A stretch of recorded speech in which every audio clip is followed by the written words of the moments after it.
like to talk about harmonic materials, but before we can do so, we need to be sure you understand some different interval sizes.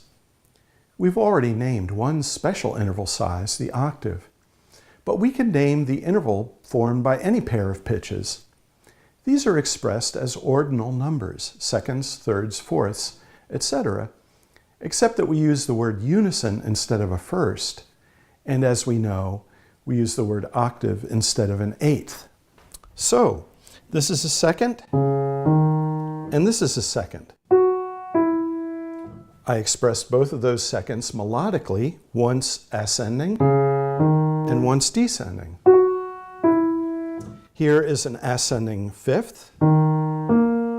Here is a descending ninth.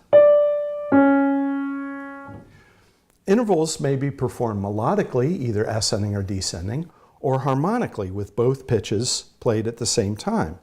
So here is a harmonic fifth. Here is an ascending sixth and a descending sixth and a harmonic sixth. When most people in the pop music world talk about harmony, it's understood that they're referring to backing vocalists singing in harmony. But for us, it's a larger topic referring to any sung and or played vertical simultaneities and the ways that they interact. Collections of pitches form chords, which, as we'll see, combine to create harmonic relationships, following harmonic successions and progressions of chords. Chords can have any number of different pitches, but we're going to begin with a particular sort of three-member chord called a triad, the basis of nearly all popular music. Triads, which we first introduced in video 1.3, contain one pitch we'll call the root, another a third above that, and another a fifth above the root. Here's one triad, root, third, and fifth. Here's another, root, third, and fifth. They may be performed melodically or harmonically. Triads may be built upon any scale degree.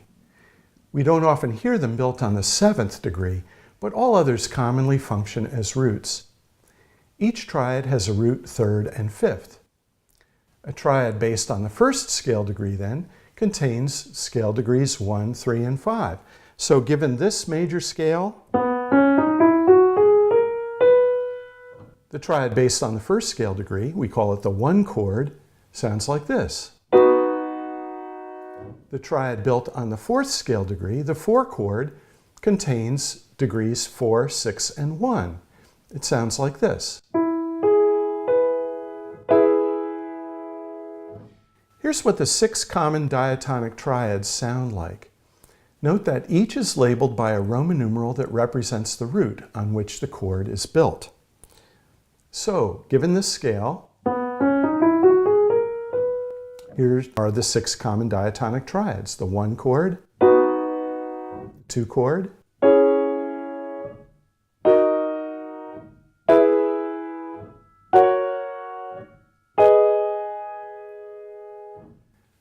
Notice that these triads have 2 fundamental sound qualities, the major triad and the minor triad.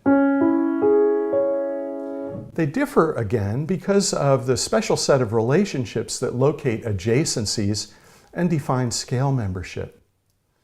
Note also that we use uppercase Roman numerals to denote major triads, those built on the 1st, 4th, and 5th scale degrees. And we use lowercase Roman numerals to indicate the minor triads, those built on the 2nd, 3rd, and 6th scale degrees.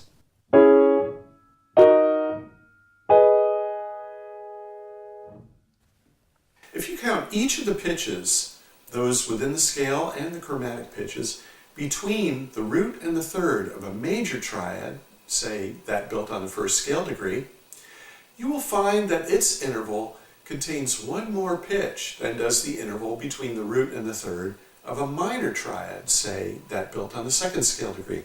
So for instance, if we're in this key, the 1 chord is major because it contains 3 different pitches between the root and the third.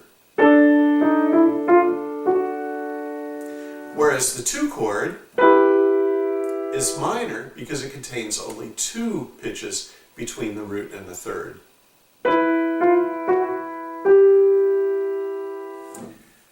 See if you can spell triads by scale degree numbers built on the 2nd, the 5th, and the 6th scale degrees by starting with the given root and adding thirds and fifths above them according to the pitches in that major scale. Chords will often have sevenths as well as thirds and fifths, and such seventh chords will be discussed in a later video. Different styles of music feature different combinations of chord roots. The blues, rock and roll, and country music are frequently based on the 1, 4, and 5 chords, sometimes exclusively so. Different styles use major and minor triads in particular ways. One early Beatles song of interest in this regard is Do You Want to Know a Secret? Listen to how its introduction features 3 gloomy, dark minor chords, all the gloomier because they're built on the 1st and 4th scale degrees, which normally host major triads.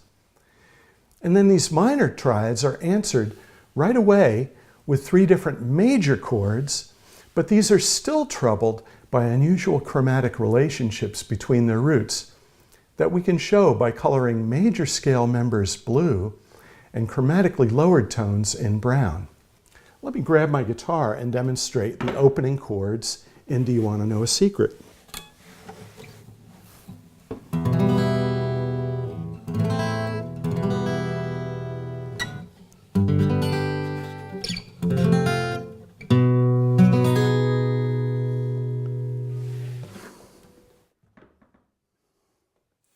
Note that the last major triad is given an extra pitch, a 6th above the root. This takes us far from the gloomy minor quality, and then the song proper begins, with the hopeful major mode predominating over a minor value that always remains nearby as its shadow. Listen to the Beatles' performance of Some Other Guy on the Live at the BBC album. George opens playing 2-note chords, just roots and fifths. Because the chord's thirds are missing, one doesn't know for a while whether these are to be heard as minor or major. In fact, melodic ideas drawn from the minor pentatonic material might lead the listener to think of the minor mode. Until John comes crashing in with surprising major triads on rhythm guitar 18 seconds into the song.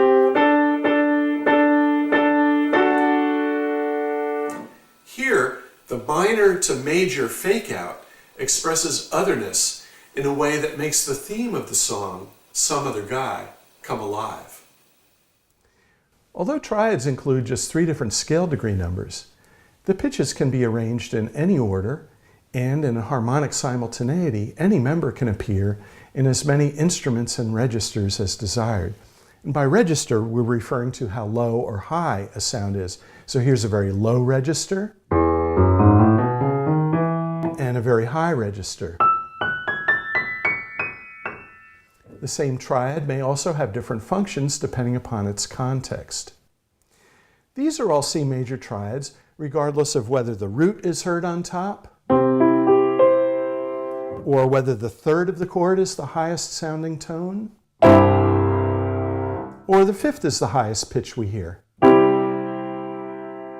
Likewise, these are all C major triads regardless of how many times the 3 different members are doubled in different registers.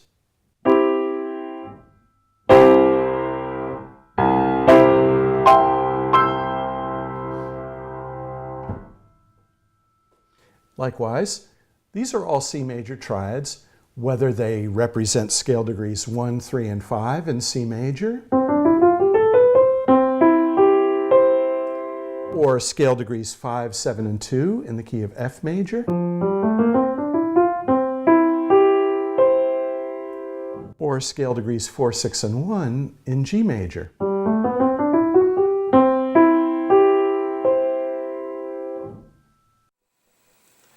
Often, register and doubling help distinguish John's rhythm guitar playing from George's lead guitar playing, particularly when they are both strumming triads.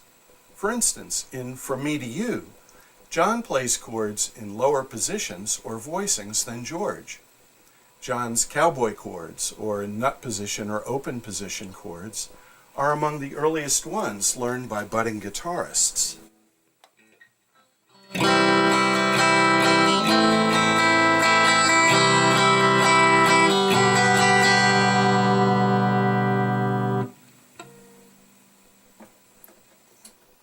George, on the other hand, plays the same roots, thirds, and fifths that John does, but higher on the neck in bar chords that feature a brighter sound.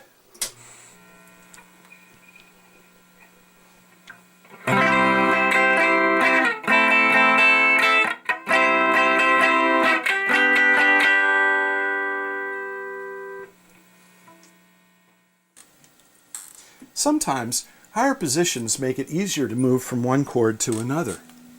In I Saw Her Standing There, this is how John plays an E7 chord.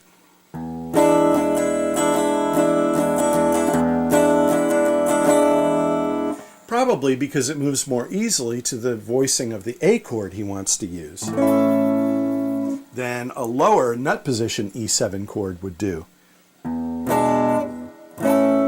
See that big slide in the left hand from the nut position E7 to the bar A. Much easier to move as John does from here to here. At the piano, note the high register Jerry Lee Lewis-like triads that George Martin adds to both Long Tall Sally and the end of Matchbox. Here's George Martin's piano part for Long Tall Sally.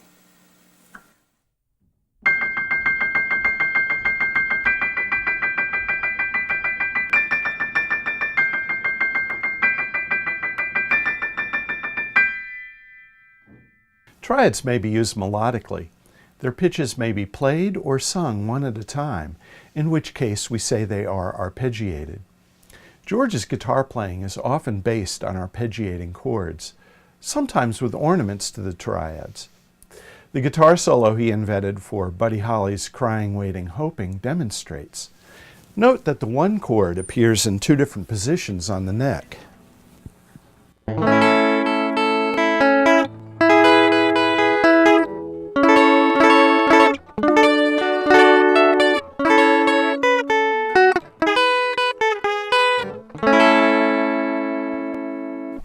Another Holly solo, in Words of Love, gets its melody from arpeggiated chords.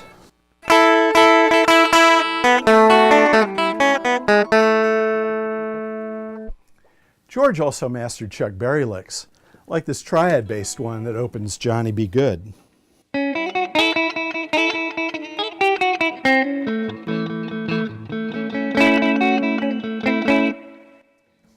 Listen to how rockabilly solos alternate block chord phrases with single line passages in both Carl Perkins' Honey Don't and Buddy Holly's That'll Be the Day. Here's the beginning of a rockabilly solo created by George for All My Loving, most of which involves arpeggiating triads with some ornamentation.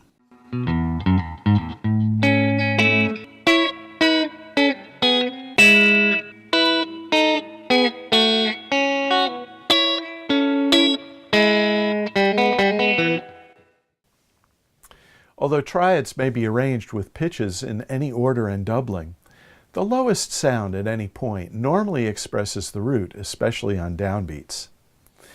This is where the bass guitar comes in, providing the band's rhythmic and harmonic foundation with roots on downbeats that are often ornamented by other triad pitches, particularly the fifth, on weaker beats and weaker parts of beats. The bass has a longer string length than does the guitar, and the strings are much thicker, both conditions creating slower vibrations and therefore lower pitch.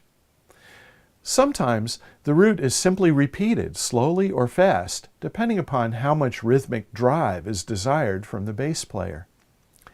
In some songs, repeated bass pitches appearing in one section of a song but not another help distinguish the song's formal structure through rhythmic and textural contrast. Bass playing in the Beatles improved one small notch from the Quarrymen's use of a single-string tea-chest bass when Stu Sutcliffe bought an electric bass in early 1960. The mostly untitled 12-bar blues recordings we have of Stu with John, Paul, and George, however, show a plodding, never giving up of repeated roots that almost never finds any sort of convincing groove. One 12-bar track, Cayenne, has been edited for the anthology album to remove the worst of Stu's playing, but still he plays only roots. This is Stu's part for Cayenne.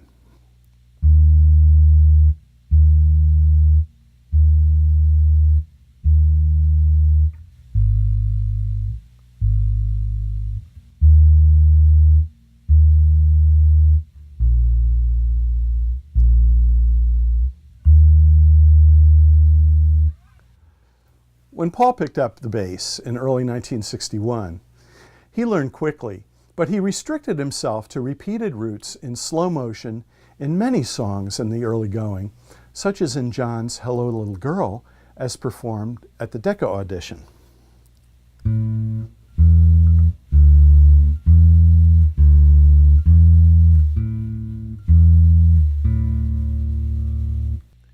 Paul plays more rhythmically by repeating roots on every beat in Memphis.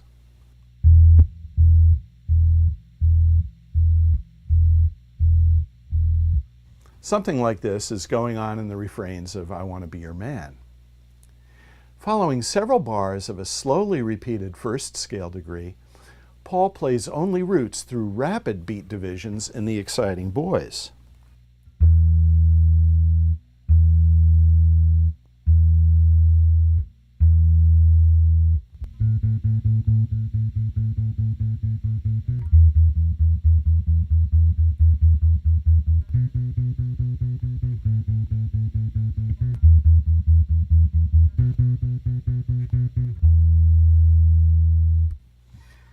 Such rapidly repeated beat divisions keep the energy at a high level in many early Beatle numbers, as in Please Please Me.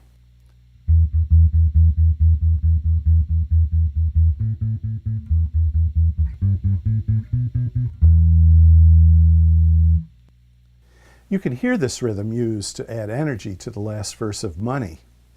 By the time of their third single, From Me to You, Paul saves this technique for the climax at the end of the bridge. At the line, How Could I Dance with Another in I Saw Her Standing There, Paul leaves behind a rapid, heart-thumping, beat-dividing arpeggiation figure learned from Chuck Berry to slowly repeat roots and even sit on a triadic third, all of which seems to be an emblem of the young woman he sees standing there.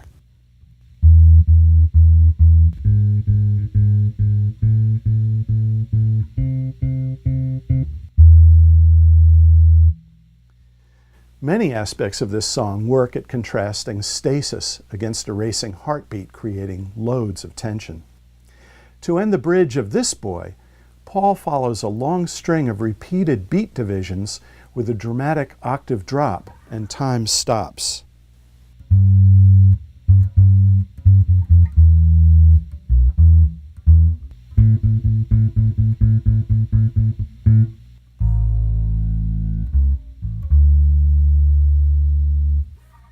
In this record's A-side, I Want to Hold Your Hand, Paul gets so excited at the climax at 1 minute 11 seconds into the song that he stops plucking the strings at all and simply thumps on the body of the instrument for 2 beats.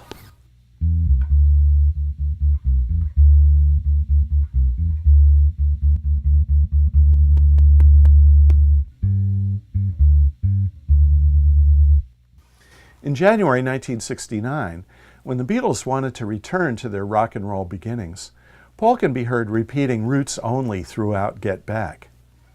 Such an endlessly repeated pitch occurs less often in upper parts, but vocals hammer away excitedly at the bluesy lowered third scale degree from the minor pentatonic scale by Paul through Long Tall Sally and Ooh My Soul, and by John in I Gotta Find My Baby.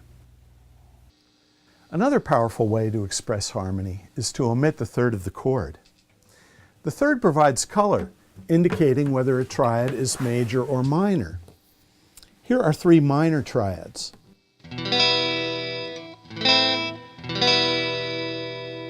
And here are the same three chords colored as major triads.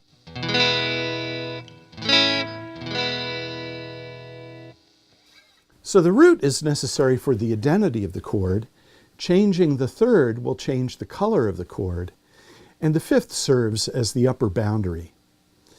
Roots and fifths are fixed members in major and minor chords and imply strength and immobility. Here's just roots and fifths alone without thirds. So we refer to open fifths as power chords. Normally associated with other British rockers, Pete Townsend of The Who and Dave Davies of the Kinks, power chords were a staple in John's and George's playing years before these other guitarists became famous. Although the varied textures of Beatle instrumentation often mask the power chords, so the listener could feel their strongly rooted effect, but not usually hear them as individual sonorities, apart from the overall texture. One exception is in George's third-list two-note power chords that you may recall open Some Other Guy, only becoming major when John would add the third in his chording. In Please Please Me, the Beatles borrowed triads from the minor pentatonic system, moving from flat 3 through 4 to 5. George plays these as power chords on low strings like this, while John plays them with thirds, complete triads, 2 octaves higher.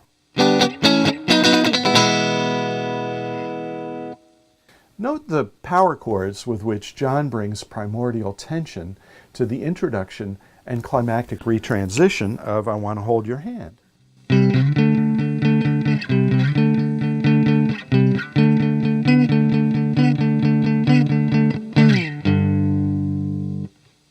In both Ticket to Ride and Day Tripper, John's power chords are repressed, buried in complex textures. The Who and the Kinks play them in your face, as if flaunting convention. The bass will often articulate roots and fifths of triads by alternating them melodically. Normally, roots will appear on downbeats and the fifths in a metrically weaker place, but sometimes this ordering will be reversed if it yields a better melody. This partial arpeggiation of the triad is what Paul plays in Take Out Some Insurance on Me, Baby.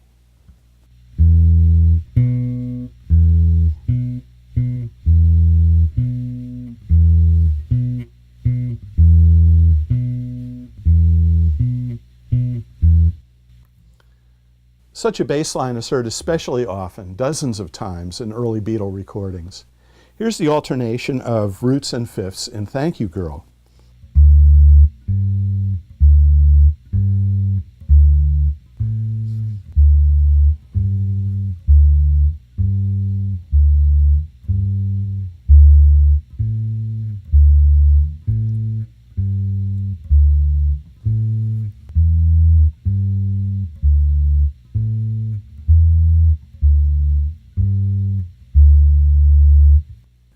Often, Paul applies the dotted rhythm to this alternation. This is related to the shuffle in which a metric unit is divided unevenly into long and short parts, but the ratio here has the longer note held 3 times longer than the shorter one for a snappier sound. The bass line of P.S. I Love You alternates roots and fifths in dotted rhythm like this.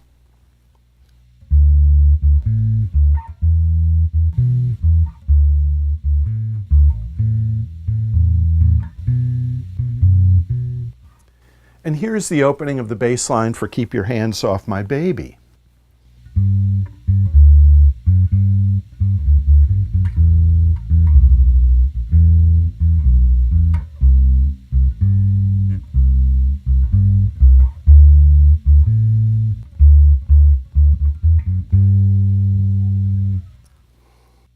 Very oddly, Paul sometimes plays power chords on the bass. Harmonic simultaneities, which string players call double stops, in such deep registers can sound muddy, but this is an effect Paul creates on September 11th, 1963 for textural contrast in the verses of All I've Gotta Do.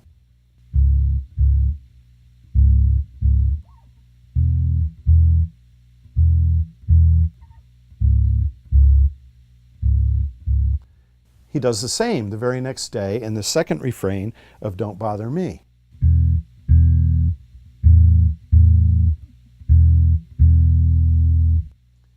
Again, a month later, on October 17th, Paul adds double stops to the refrains and bridges of I Want to Hold Your Hand.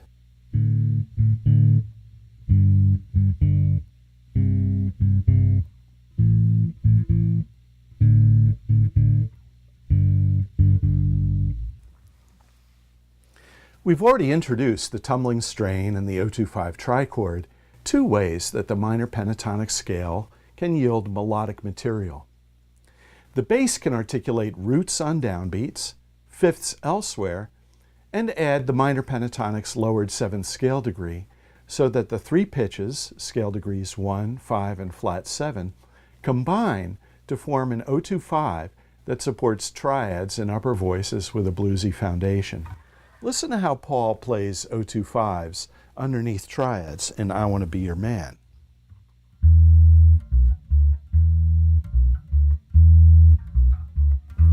And in Leave My Kitten Alone.